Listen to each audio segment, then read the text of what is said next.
Добрый день, дорогие друзья! С вами я, Людмила Антоненко, и моя коллекция лекарственных трав, которой я с большим удовольствием поделюсь с вами. Друзья мои, сегодня мы поговорим о пырее. Пырей ползучий или ржанец, как его называют в простонародье. Ну, кто же его не знает, наш знаменитый пырей.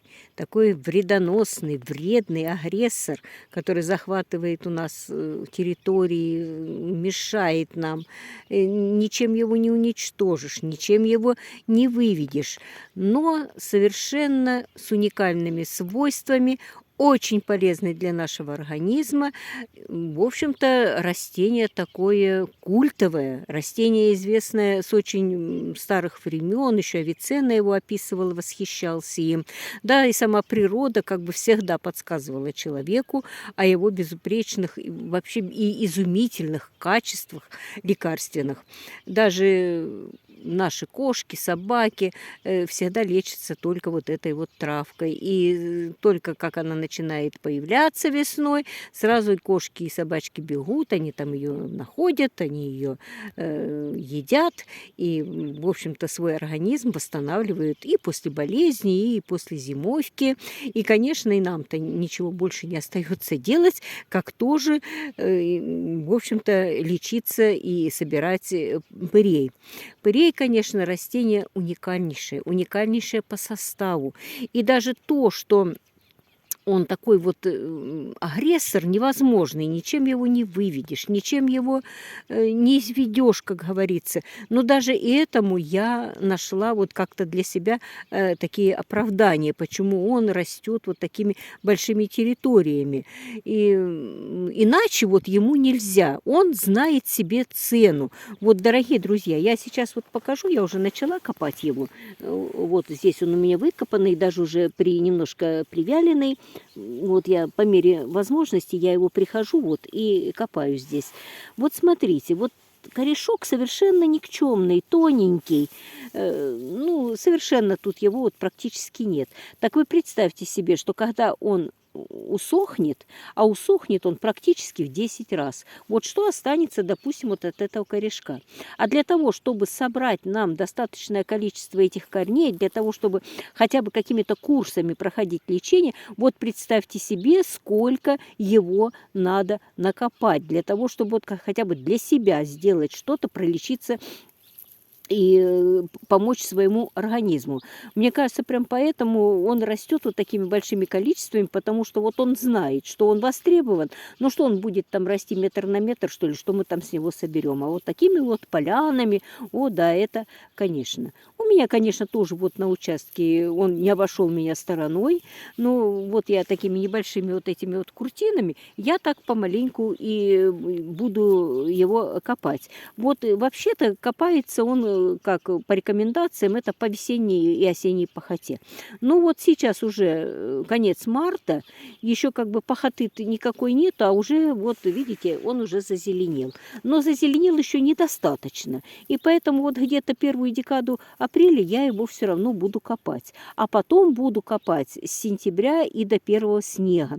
И поэтому вот эти вот куртинки, какие у меня есть, тут изводить я их не буду, я их буду вот так потом все равно выкапывать, потому что ну, мне его надо много для того, чтобы ну, помочь хотя бы себе, для своего организма, а свойства у него совершенно чудодейственные, и даже то, что вот в голодное время, в военное, в трудное время он-то помогал нашему народу пырей, в его составе, в корнях очень много слизи, очень много клетчатки, и из него вот его толкли, добавляли в муку, пекли там какой-никакой хлеб, из него варили кисель. И вот как-то так вот он народу нашему помогал, ну, хотя бы выжить. Ну, Господь Бог дал всякую травку нам, только не ленись, собирай, поднимай, набирай, знай, как это употребить, и, в общем-то, травка эта с благодарностью отнесется к нашему организму. Ну, состав, конечно, он просто волшебный и сказочный, и редко бывают такие растения с такими шикарными просто свойствами. Вообще, вот такие опытные травники со старых времен еще, они всегда рекомендовали, чтобы в каждом доме всегда находилось 3 корешка про запас. Это корешок пырея, это корень одуванчика и корень лопуха. Вот будут эти 3 корешка, и просто масса болезней, которые могут вас навестить, так скажем, в период зимы там, или весны, в период обострения разных болезней, то организм ваш вот, получит лекарства.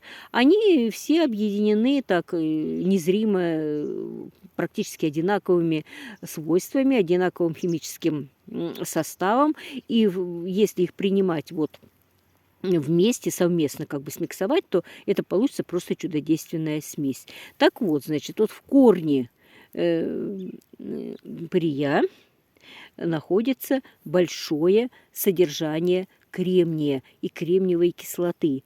Что такое кремень? Кремень – это и здоровые ваши суставы, твердые кости, это и омолаживающее действие на ваш организм идет, это и кровоочистительный, это очень хороший мочегон, это хороший слабительный эффект от этого корешка получается. В общем, кремний всегда нужен нашему организму. Второе, что есть в корне пырея, и то, что очень надо для нашего организма, это большое количество инулина.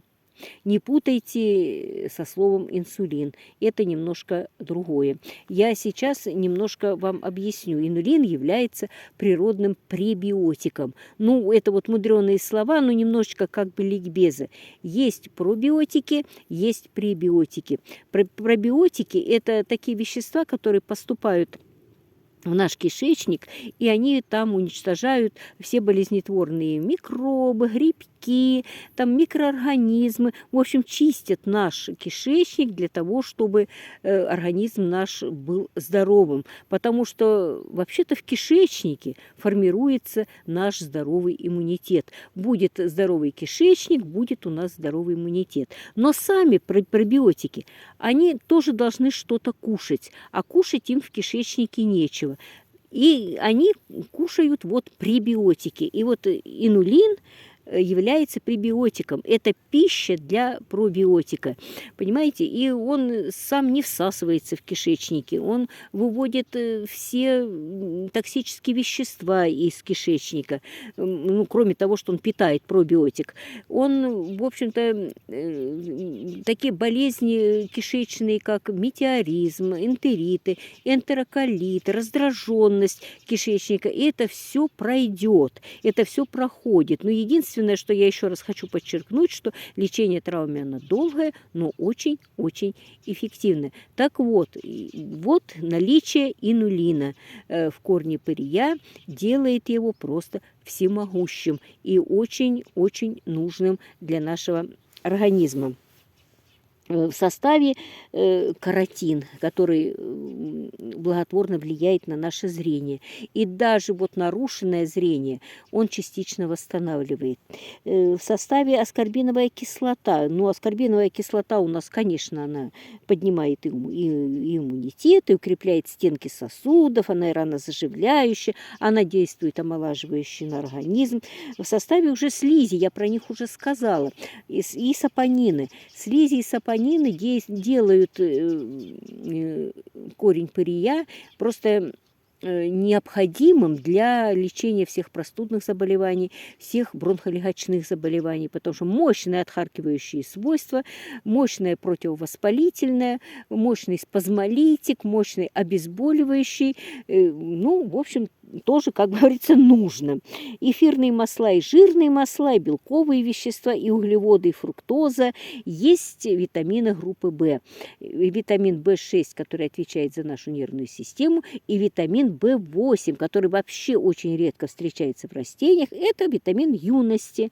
В общем, тоже как бы омолаживает наш организм. Есть гликозиды, есть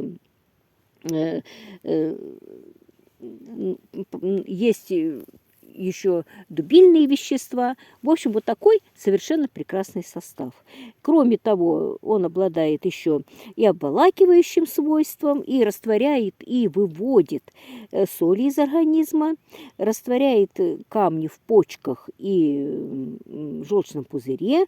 Он действует как кровоочистительный, он великолепный глистогон, восстанавливает солевой обмен, липидный обмен, естественно, снижает холестерин, укрепляет стенки сосудов, предупреждает, даже его можно пить как профилактика при профилактике онкологических заболеваний, великолепные антимикробные свойства. Ну и, естественно, будет здоровый организм, будет совершенно великолепный у нас иммунитет. При каких заболеваниях мы его применяем?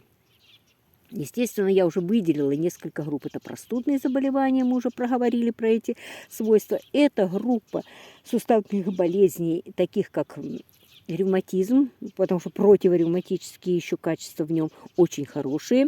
Еще подагра, это естественно, и артриты, потому что и обезболивающие, и вот эти противовоспалительные свойства, и мочегон, все здесь сходится, все сходится именно для лечения вот этих вот изнуряющих суставных болях, которые, ну, просто нас, конечно, сводят с ума, а сейчас это, понимаете, как бич становится. Ну, у кого вот сейчас вот трудно сказать, у кого не болят колени, у кого не болят суставы различные. Это профилактика и лечение остеохондроза. Причем вот остеохондроз, даже здесь его можно поставить на первое место. Это также вот не только корень, я скажу вам, что вот зеленая масса, которая вот она будет отрастать, сейчас она, естественно, еще маленькая. Так вот, до первой декады апреля собрали корни, а потом все лето можно пользоваться зеленой травой. В ней столько же питательных веществ, может быть, там, немножко поменьше, но вы все лето можете ее пить, выжимать из нее сок, делать ванны для ног, делать и не только для ног, и для спины, и для рук. Вообще ванны полностью для предупреждения и лечения остеохондроза.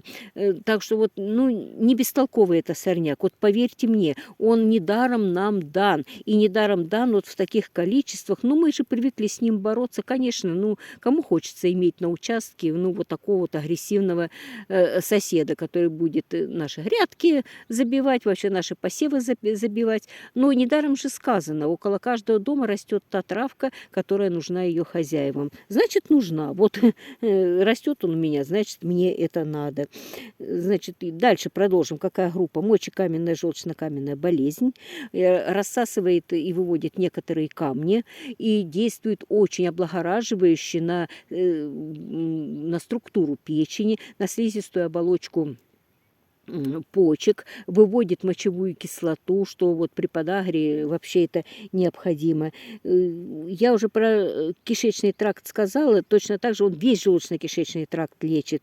И гастриты всевозможные, и лечит холециститы, лечит желтуху, лечит панкреатит, это воспаление поджелудочной железы, причем восстанавливает очень хорошо функцию поджелудочной железы, заставляет ее работать нормально для того, чтобы она вырабатывала инсулин. Не нулин, а инсулин. И для того, чтобы у нас был нормальный уровень сахара в крови. При наличии кремниевой кислоты и кремния в составе хорошо лечится анемией. Там микро- и макроэлементы, там просто предоставлены практически всей таблице Менделеева. И медь, и железо, и калий, и магний, и цинк, и чего там только нет. Поэтому анемия очень хорошо лечится. Так как он кровоочистительный, лечатся кожные заболевания, и фурункулез, и дерматиты, и экземы, и псориазы. Кстати, вот соком из зеленой массы это все примочки делаются, и все лето вы можете спокойно лечиться. Ну и также циститы, и нефриты, и пилонефриты. И это, в общем-то, хорошая помощь для мужчин, для лечения простатитов, для лечения аденомы и даже для лечения мужского бесплодия. В старые времена даже лечили венерические болезни, и сифилис лечился, и другие. И вот хорошо он помогает при недержании мочи, как у взрослых, так и у детей. Но, естественно, это и гипертония, и такое заболевание, как геморрой, тоже хорошо поддается. Ну, в общем, совершенно необходимый для нас вот такой агрессор, которого мы как бы и не очень любим. Причем он очень такой компанейский парень. Он любит с кем-нибудь соединиться, объединиться. Он любит быть в составах. Вот, и для лечения простудных, допустим, заболеваний можно все подсоединить ему: и липовый цвет, и чебрец, и душицу. И точно так же можно ему и подсоединить и для лечения суставов и таволгу, и мяту, и шалфей. Он всех примет, и он такой, в общем-то, что он со всеми уживется, отдаст все свои лучшие качества и, в общем-то, будет нам только благо. Противопоказания не очень такие большие: беременность, кормление грудью, аллергии, дети до 12 лет, индивидуальная непереносимость. Ну и, в общем-то, строгая дозировка должна быть. Ну и, в общем-то, больше и противопоказаний никаких нет. Сок, если кому-то это будет интересно, он через блендер пробивается или там через мясорубку, и потом соединяется один к одному, разводится водой или там разводится медом. И так как витаминов вот этих полно, витамин С, и А, и В1, и В2, и В12, и все на свете, поэтому, в общем-то, вот для лица и при кожных заболеваниях это очень-очень полезно. А так как вот сейчас начинается весна, и кожа наша, конечно, получает такую сильную встряску от солнца, которая, ну, все-таки весна же, с каждым днем жарче и жарче, и ветер, так вот просто ватным диском протирать соком пырья лицо, и, Господи, будем красивее всех на свете. Так что смело-смело берите корень пырья в свою коллекцию. Но польза от него просто, она даже несравнима ни с чем. Он должен быть в каждой семье. А я благодарю вас за просмотр. Ставьте лайки, пишите комментарии. Мне будет очень-очень приятно. Доброго вам дня!